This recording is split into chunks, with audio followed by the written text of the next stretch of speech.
Bueno, vamos a continuar con la exposición. Vamos a hablar del punto 4 sobre la circulación extracorpórea y los antecedentes de importancia en el paciente postoperado de cirugía cardíaca. En primer lugar, conocer la cardiopatía de base y la cirugía que se le está proponiendo al paciente es muy importante porque me orienta más o menos el manejo a lo que yo voy a enfrentar en el postoperatorio. Leer bien el ecocardiograma preoperatorio en busca de, por ejemplo, hipertensión pulmonar, ¿no? Me va a ayudar mucho en el manejo postoperatorio y me va a preparar precisamente para enfrentarlo como tal. La condición clínica del paciente antes de la operación es muy diferente a una cirugía programada, ¿no? A diferencia de un paciente que ya ha estado en la unidad de cuidados intensivos, en el preoperatorio, usando inotrópicos, con ventilador mecánico, ¿no? O utilizando ya prostaglandina, por ejemplo, ¿no? Entonces, esa condición clínica en el preoperatorio también es un buen marcador en la valoración clínica de estos pacientes que son sometidos a operación cardíaca. Si el paciente en el intraoperatorio o en el preoperatorio experimentó paro cardíaco, que recibió reanimación cardiopulmonar, ¿no? Si fue sometido a cateterismo, por ejemplo, o está cursando actualmente con una hipertensión pulmonar. Por otro lado, el conocer la circulación extracorpórea es un requisito importante en el manejo de estos pacientes. La circulación extracorpórea va a tener ciertas reacciones, ciertas consecuencias propias del procedimiento. En primer lugar, el déficit de líquido intravascular es un problema que podemos nosotros enfrentar. Se abren los tejidos, específicamente los vasos sanguíneos, y probablemente este niño salga con un grado discreto de edema. Por otro lado, la circulación extracorpórea de alguna u otra manera, producto de la manipulación del corazón, de la manipulación del miocardio, va a generar un grado leve o moderado de alteración en el gasto cardíaco. Un tercer punto es la alteración, ¿no?, de la coagulación. Es conocido que la circulación extracorpórea puede alterar tanto los niveles de plaquetas, los niveles de tromboplastina, de protrombina y causar algún grado de coagulopatía. Por eso vemos en los pacientes que cuando salen de sala, las primeras horas van a drenar por los drenajes una cantidad importante que tiene que ir disminuyendo. Otro punto importante, producto de la circulación extracorpórea, es la disfunción de los principales órganos a los cuales el corazón perfunde, es decir, el riñón, el pulmón y, ¿por qué no, el cerebro? Entonces, esos puntos es importante tener en cuenta. Por último, toda la parte metabólica hay que también manejarlo. La hiperglicemia persistente en el postoperatorio es otro punto a tener en cuenta. Producto de la elevación de las catecolaminas, la hipertensión arterial también. Bueno, ese es el punto 4. Y el punto 5, ¿no?, dentro de lo que es el proceso de traslado y recepción del niño, vamos a hablar específicamente del traslado. Es conocido que el paciente va a ser trasladado de sala de operaciones a UCI y en UCI se le va a hacer la recepción respectiva. En primer lugar, el traslado de sala a UCI va a generar probablemente cierta inestabilidad hemodinámica. ¿Por qué? Porque de alguna u otra manera las infusiones probablemente se vayan a alterar. Muchas veces vemos que el catéter venoso viene con retorno de sangre y obviamente por ahí no está infundiendo de manera correcta las drogas que tengan que infundirse. El paciente probablemente, eso no lo deseamos, pero estamos en riesgo a que exista un desplazamiento de los drenes, de los principales medios invasivos como el tubo endotraqueal, algún catéter. Entonces el cuidado debe ser extremo y el traslado debe ser muy cuidadoso. El paciente en ese rango de traslado puede experimentar algún grado de hipotermia. Por otro lado, vamos a hablar un poquito de la recepción. Una vez que el paciente ha sido trasladado y llega a la UCI, hay que recibirlo. Cuando tú lo recibes al paciente, lo primero que tenemos que asegurar es la vía aérea. Es decir, en coordinación con el médico intensivista y el anestesiólogo, ¿no? Iniciar la ventilación mecánica. ¿Correcto? Obviamente los parámetros del ventilador previamente armado por el enfermero deben estar programados, en este caso el médico ya debe haber programado en función a lo que del peso del paciente o en función a la cardiopatía también, que eso después vamos a conversar un poquito. Hay que transferir la monitorización. El paciente viene con un monitor portátil de sala de operaciones. Esa monitorización hay que transferirla a nuestro monitor multiparámetro de la unidad, ¿correcto? Y como vemos acá hay muchos parámetros, por ejemplo, a considerar. Acá está frecuencia cardíaca, saturación de oxígeno, presión arterial invasiva, presión venosa central, presión de atrio izquierdo, ¿no? Capnografía, frecuencia respiratoria, temperatura rectal, temperatura de piel, etc. ¿Correcto? Bueno, parte de la recepción del niño también involucra inmediatamente iniciar la succión de los drenajes. Acordémonos que los drenajes deben estar permeables, inmediatamente deben ser ordeñados para evitar que se acumule sangre dentro de la cavidad y estar expuestos a un probable taponamiento cardíaco, por ejemplo. ¿Correcto? Hay que transferir e iniciar y continuar las infusiones que viene de sala. Por lo general los inotrópicos no lo tocamos, pero probablemente inicie hidratación, inicie algún tipo de pseudoanalgesia y, ¿por qué no?, relajación. Muy bien. Otro punto dentro de la recepción del niño en la unidad de cuidados intensivos es la iniciación de la recolección de la diuresis. ¿Correcto? Este tema lo vamos a hablar más detalladamente cuando hablemos de monitoreo hemodinámico en el video, pero es necesario mencionarlo.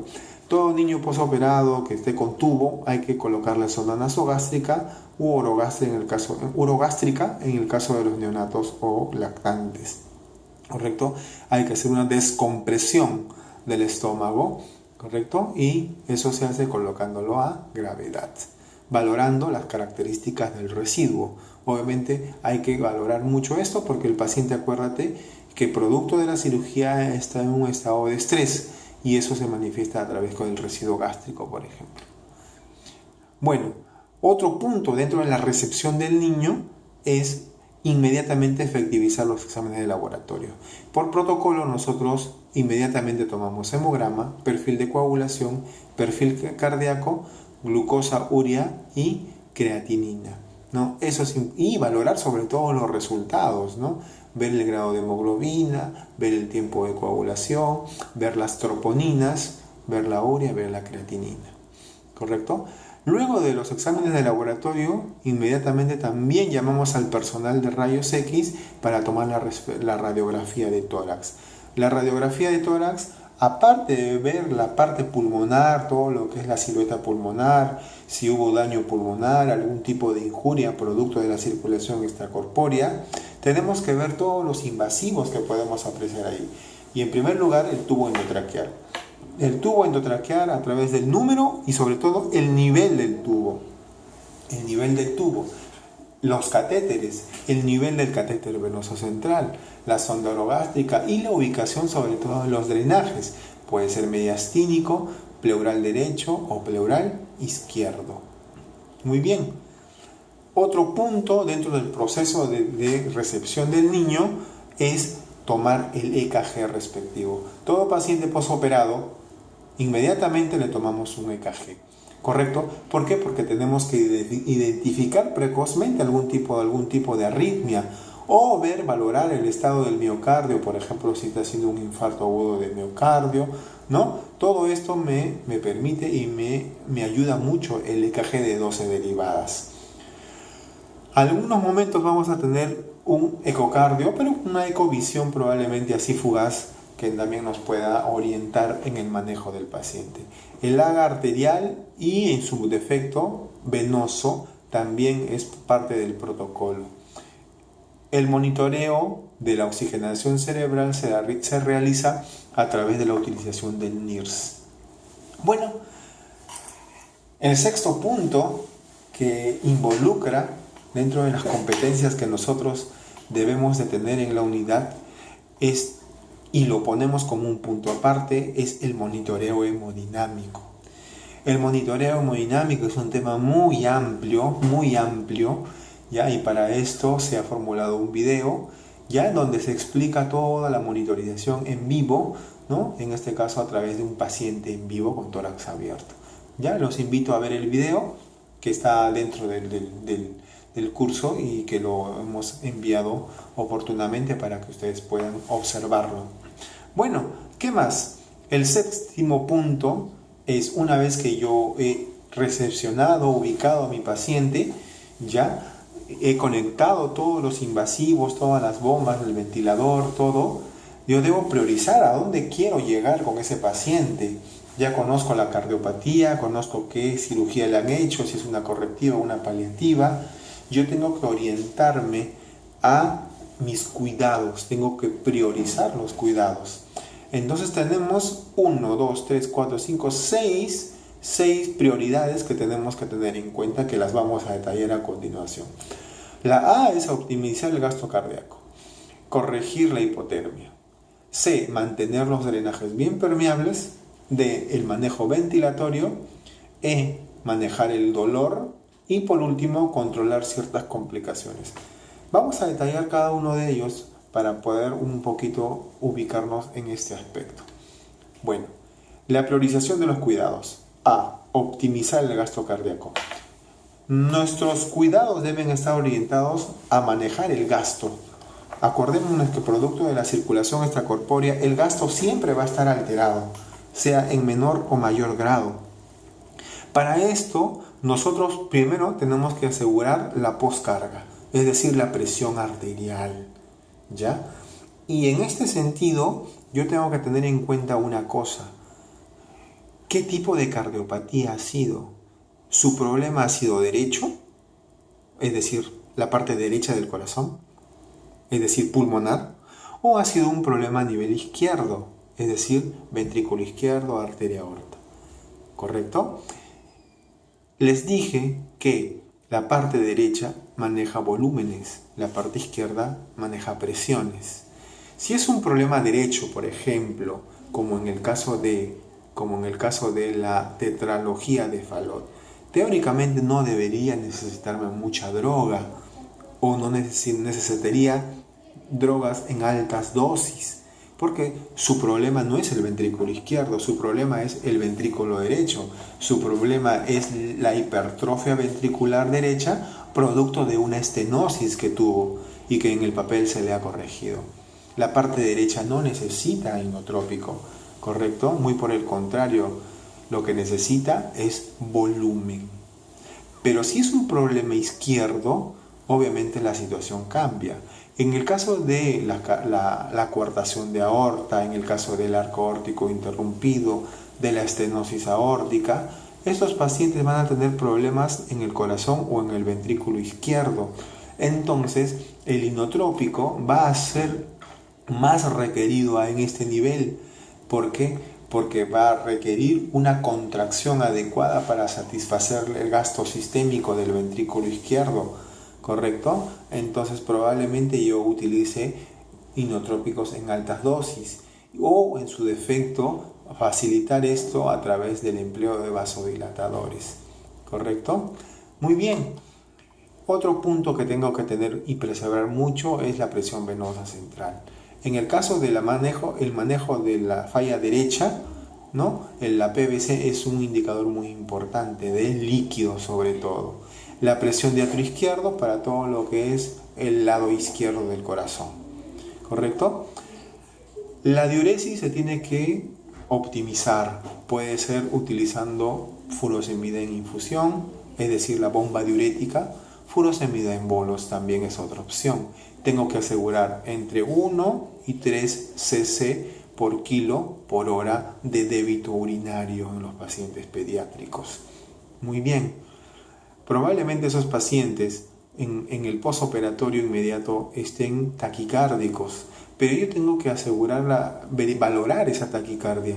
No necesariamente puede ser producto de la cirugía. Probablemente hay que valorar otros factores, probablemente hemoglobina. Los pacientes anémicos tienen la frecuencia cardíaca alta. Tengo que valorar dolor, tengo que valorar temperatura, de repente es por fiebre, o en su defecto incluso hasta por drogas. De repente se le está dando mucho inotrópico y el paciente está taquicárdico. ¿Correcto? Muy bien.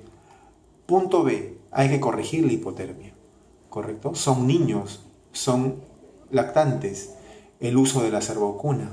En este caso también utilizamos manta térmica. Hacemos un control de la temperatura rectal y de piel. No se olviden, la diferencial de estas temperaturas no debería ser mayor de 2 a 3 grados. ¿Correcto? Punto C es la permeabilidad de los drenajes. Los drenajes deben ser permeabilizados y tener mucho énfasis las primeras horas del posoperatorio inmediato. Yo tengo que prevenir un taponamiento cardíaco porque a través del ordeñado periódico. El ordeñado periódico me permite desplazar los coágulos a través de la utilización de la pinza. ¿Correcto? La técnica de ordeñado varía en función a cada profesional, pero el punto es el mismo, ¿no? Mantener libre de coágulos el DREN. Tengo que valorar los resultados del laboratorio, ¿correcto? Los resultados alterados de tiempo de tromboplastina parcial me va a permitir la administración probablemente de plasma. El fibrinógeno se relaciona mucho con la administración de crioprecipitado. Tengo que evaluar si hay plaquetopenia o si el tiempo de coagulación activado está elevado. Recordemos que la heparina, ¿no?, es administrado durante la circulación extracorpórea y la heparina se revierte con la protamina. ¿Correcto? Muy bien, seguimos en el punto 7 seguimos en lo que es permeabilidad de drenajes. Hay que valorar la característica de lo drenado. Nosotros tenemos 3 puntos. La cantidad del drenaje, el color, es muy distinto un color rojo rutilante o un color rojo ceroso, y la temperatura de lo drenado. ¿Correcto? Yo tengo que expresarlo en débito, es decir, entre 1 y 3 cc kilogramo hora ya es probablemente en las primeras horas normal, pero eso tiene que ir disminuyendo. Tengo que ir disminuyendo porque si no ocurre eso ya tendría que yo estar pensando en llamar inmediatamente al cirujano, porque habría que descartar si el sangrado es quirúrgico o si continúa siendo con un manejo médico, porque probablemente haya un vasito que no ha sido cauterizado y por dentro sigue sangrando, y ese paciente probablemente vaya nuevamente a sala de operaciones para hacer revisión de hemostasia. El punto D se refiere al manejo ventilatorio, ¿correcto? La prioridad de los cuidados es manejar la parte ventilatoria. Es muy importante esto, ¿no? Para esto yo tengo que ver una consideración muy importante.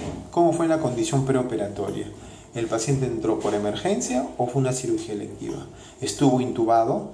¿Ya recibió inotrópicos en el preoperatorio? ¿Correcto?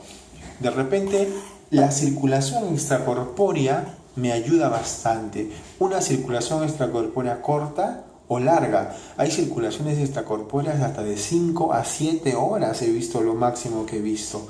Eso es una condición para que el paciente esté todavía intubado. El riesgo de injuria pulmonar es elevadísima. Si el paciente hizo neumotórax o hizo en el intraoperatorio algún tipo de arritmias o paro, también es una consideración importante de evaluar. Entonces, ¿en quiénes yo voy a necesariamente mantenerlos intubados? No necesariamente la extubación precoz debería realizarse en este tipo de pacientes. Si es un neonato o lactante, ¿no?, menor de 6 kilos, probablemente lo mantenga intubado todavía. Si ha pasado por una cirugía compleja, las cirugías de Yatene en una transposición de grandes vasos o la corrección del truncus arterioso, ¿correcto?, son indicativos o indicadores para que yo mantenga ventilado a estos niños. Una circulación extracorpórea mayor de 2 horas también, si el paciente todavía está inestable hemodinámicamente o si el sangrado postoperatorio inmediato está o es alrededor de 5 o más cc por kilo por hora, ¿correcto? Otro indicador es si el paciente me está haciendo crisis de hipertensión pulmonar, por ejemplo. Muy bien. ¿Qué más involucra el manejo operatorio? El manejo ventilatorio. Quienes todavía reciben indicación de mantenerse en ventilación mecánica, los pacientes que han salido con el tórax abierto, los pacientes que tienen enfermedad pulmonar previa, por ejemplo, o los que han sido sometidos a cirugías de emergencia, cirugías paliativas de emergencia. Un desnutrido severo, por ejemplo, probablemente todavía no debería extubarlo. Y aquellos que tienen defectos residuales importantes producto de la cirugía. Muy bien. ¿Y en quiénes yo probablemente sí los extubaría o qué evaluaría yo?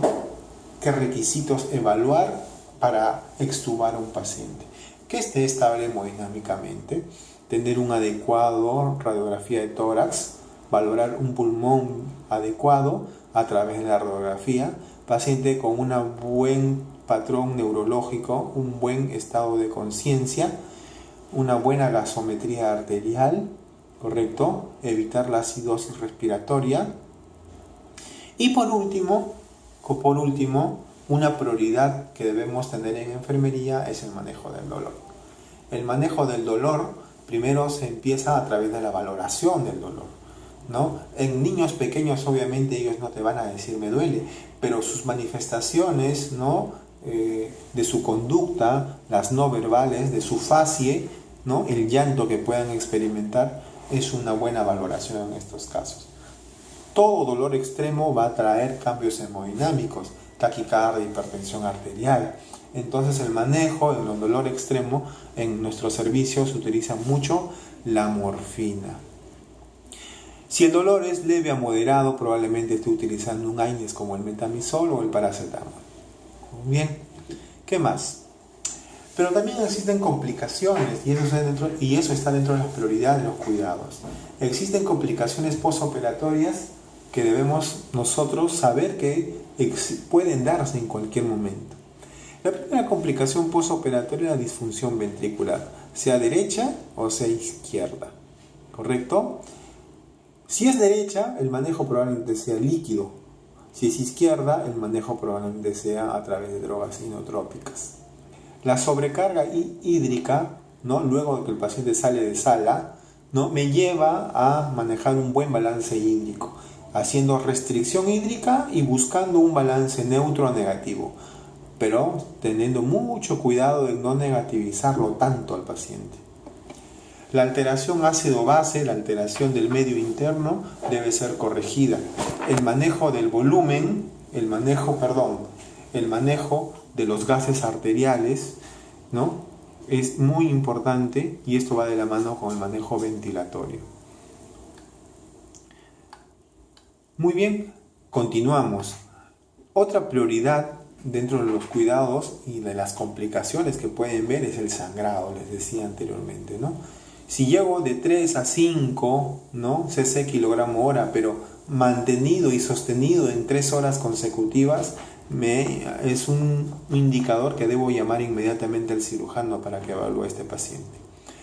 Muchas veces los pacientes en el segundo o tercer día del postoperatorio, producto de la manipulación del corazón, de esa inflamación del corazón, presentan alteraciones del ritmo. Es más, incluso en el postoperatorio inmediato pueden salir bloqueados, bloqueo de primero, de segundo, de tercer grado, o presentar algún tipo de arritmia, una taquicardia supraventricular, en fin, que requiere un manejo especial. El EKG de control siempre en todo paciente postoperado, un EKG de 12 derivadas, así tenga el tórax abierto. El uso del marcapaso, tener marcapaso a la mano con una buena batería en óptimo estado. Nosotros nunca olvidemos que el potasio y el calcio son los sustratos del corazón, entonces deben estar optimizados en cuanto a sus valores normales. Tengo que valorar eso en los gases y si los valores me salen alterados, inmediatamente coordinar la administración de un reto tanto de potasio o de calcio.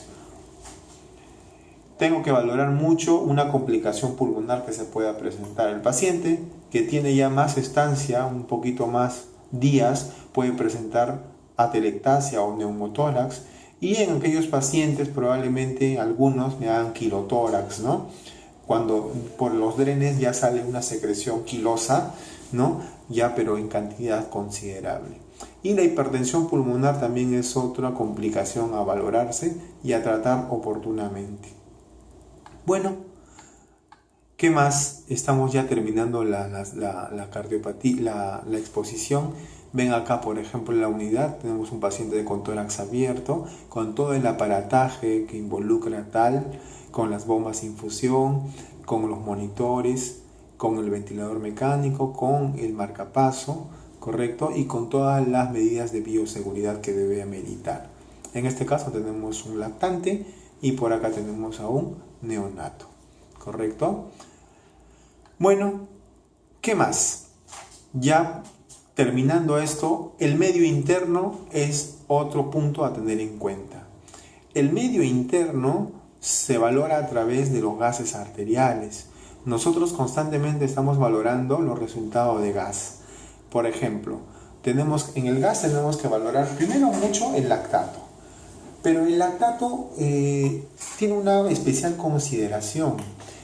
Cuando yo valoro el lactato, un valor aislado no me dice mucho. Si ahorita yo tomo un gas y encuentro 5 de lactato y en 3 horas encuentro 3 de lactato, los dos probablemente sean valores altos. Pero en este caso yo tengo que valorar mucho la tendencia. Si presentó 5 y luego 3, la tendencia me dice que va en descenso. Eso es lo que tengo que valorar, la tendencia. Un valor aislado no me dice mucho, ¿correcto? El medio interno involucra mucho lo que es los problemas de acidosis metabólica. En este caso el manejo es volumen, pero en algunos casos va a ser necesario la administración o la titulación de drogas, ¿correcto? Otro punto también, parte de la acidosis metabólica lo vamos a manejar no solamente con volumen, sino con bicarbonato, la administración de bicarbonato. Los pacientes muchas veces salen con hiperglicemia en el postoperatorio. Hemos necesitado en alguna oportunidad utilizar la insulina, sea en bolo, es decir, subcutáneo, STAT, o en infusión. Recordemos que el uso o la hiperglicemia muchas veces se relaciona con un valor de lactato elevado, ¿ya? Es un dato muy interesante a tener en cuenta. La administración de volumen lo hacemos con Hemacel, y aquellos que tienen pérdidas importantes por los drenes, ¿no? Con Albuminal 5. No se olviden que la pérdida proteica por los drenes se tiene que ser compensada, en este caso con Albuminal al 5%. ¿Correcto? Bueno, ya para finalizar me quedo con esta figura. Esta es muy importante, es un paciente igual en la unidad de cuidados intensivos, pero con una particularidad, ¿no? La mamá está ahí, siempre al costado de su hijo, ¿no? El paciente puede estar sedado, puede estar con ventilador mecánico, ¿no? Pero la mamá no perderá la fe, no perderá la esperanza, siempre estará al costado de su hijo para contarle un cuento, y para ella su hijo siempre será su hijo, y tendrá la esperanza de que despierte, de que se ponga mejor, y lo estimulará siempre constantemente, ¿no? El amor de una madre en este caso es incomparable, y nosotros valoramos mucho eso en la unidad de cuidados intensivos. ¿Correcto? Bueno, muchas gracias, ha sido un gusto estar con ustedes y poder compartir lo que nosotros hacemos allá en la unidad de cuidados intensivos cardiopediátricos del INCOR. Bueno, hasta otra oportunidad. Gracias.